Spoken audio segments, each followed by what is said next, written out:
Good afternoon. This week's drought monitor has been released today, and not a lot of change from where we've been. So some persistent conditions, except for down in the James River Valley. It's spreading a little bit more into Lemoore and Dickey counties. We're seeing that extreme drought push into there and worsen a little bit more for some of our counties in the James River Valley. Otherwise, kind of holding steady, not getting any better, but not getting any worse throughout the rest of the valley. We could use some rain, and we don't really have much in the forecast, unfortunately. Here's a look at our area conditions right now in Fargo. Well ahead of the front still. We've got some blue skies, sunshine.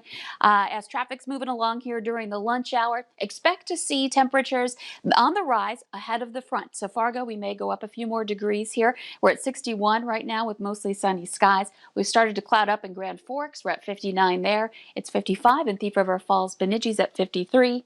Fergus Falls at 57 and Devil's Lake 56 right now. So the wind not too bad at the moment. We are seeing some strong gusts though, stronger than this morning, into the 20s, near 30 miles per hour in Bedette. Out of the northwest, Fargo has a gust of 23. These are going to get a lot faster as we head into the later afternoon and early evening.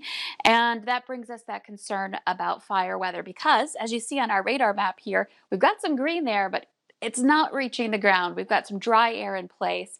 And so when that happens and that evaporation happens, sometimes that creates even more blustery conditions. We could be seeing that underneath some of those clouds here today. Can't rule out a sprinkle as well, but we're looking at mainly a dry frontal passage. And you could see those areas of clouds over by Devil's Lake and back up toward Langdon and again pushing into Grand Forks, parts of northwestern Minnesota.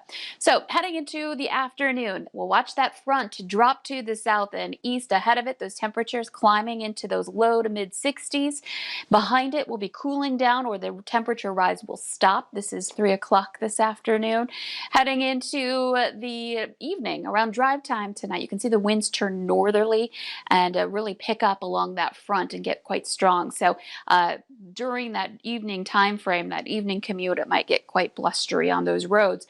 And again, I can't rule out a sprinkle or two along the front as it moves through.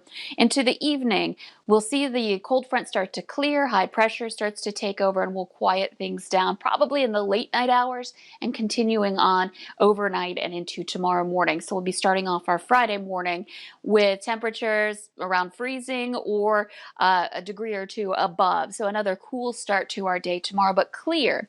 So I want to talk about the holiday weekend ahead for Mother's Day. So we've expanded the view here. We're looking at 7 a.m. tomorrow morning, Friday. We've got clear skies, so we can expect mainly sunny conditions. You can see there will be some clouds through the day. By 7 o'clock, still looking pretty good. And then heading into your Saturday and into Sunday, you can see what's going on. We've got rain setting up in western North Dakota and down into South Dakota. Some clouds stretching into the valley with this. If you're in the James River Valley, you're more likely to have some cloud cover on Saturday, and potentially you can see some of this trying to creep in into that region here through the day Saturday. So if you're traveling out west or south into South Dakota, you're going to run into more rain. Otherwise, most of this kind of stays at bay, stays west and south of us, not only Saturday, but through the weekend and into Sunday for Mother's Day. So great to get that rain out west. We could have used some of that too, but at least we can plan for a decent Mother's Day if you have some plans to be outdoors. Temperatures are going to be running slightly below normal here through the weekend. So head into next week, we start to warm up a little more back into the mid 60s. I know the mothers are going to be very happy to see that the temperatures are at least cooperating right now for their special day coming up this weekend. Thanks again, Lisa. Well, straight ahead at noon, if you're vaccinated, you may want to check with your boss about getting a bonus. We'll tell you about that next.